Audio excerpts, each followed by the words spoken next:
আপনি সামান্য কয়েক তাল মাটি তুলতে পারলেন না। স্পেনে তখন হাকামের রাজত্ব। একদিন রাজধানীর নিকটবর্তী একটি স্থান তাঁর দৃষ্টি আকর্ষণ করল। সেখানে একটি প্রাসাদ নির্মাণের পরিকল্পনা তিনি ঠিক করে ফেললেন। স্থানটি ছিল এক বৃদ্ধা সেখানে কুটিরে বসবাস করতেন। হাকাম স্থানের দাম ঠিক করে প্রস্তাব দিলেন, কিন্তু বৃদ্ধা রাজি হলেন না। দ্বিগুণ মূল্য দেওয়ার প্রস্তাবও তাকে মুগ্ধ করতে পারল না। ক্রুদ্ধ হয়ে হাকাম জোর করে স্থানটি দখল করলেন। অল্প সময়ের মধ্যেই সেখানে নির্মিত হল বিরাট প্রাসাদ এবং সুন্দর একটি উদ্যান। কিন্তু বৃদ্ধা নিরুৎসাহিত হলেন না।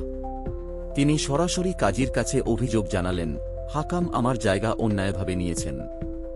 কিছুদিন পরে হাকাম কাজীকে দাওয়াত করলেন নতুন প্রাসাদ ও উদ্যান দেখার জন্য।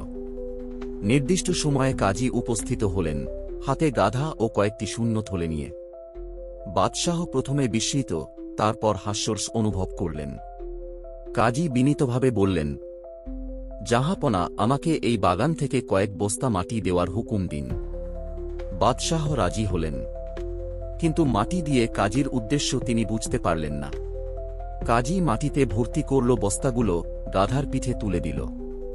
বাদশাহ সহস্র চেষ্টা করেও একটিও বস্তা সরাতে পারলেন না।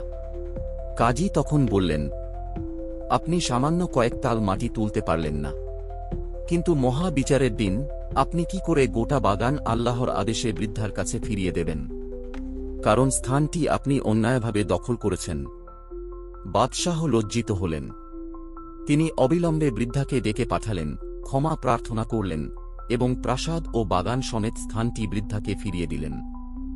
শাসনের দায়িত্ব ভারী। ত্রুটি বিচ্যুতির জন্য খলিফা বা হাকামকে মহাবিচারের দিনে জবাব দিতে হবে। এ কারণেই মুসলিম শাসক সর্বদা সতর্ক, ব্যাকুল ও তীক্ষ্ণ।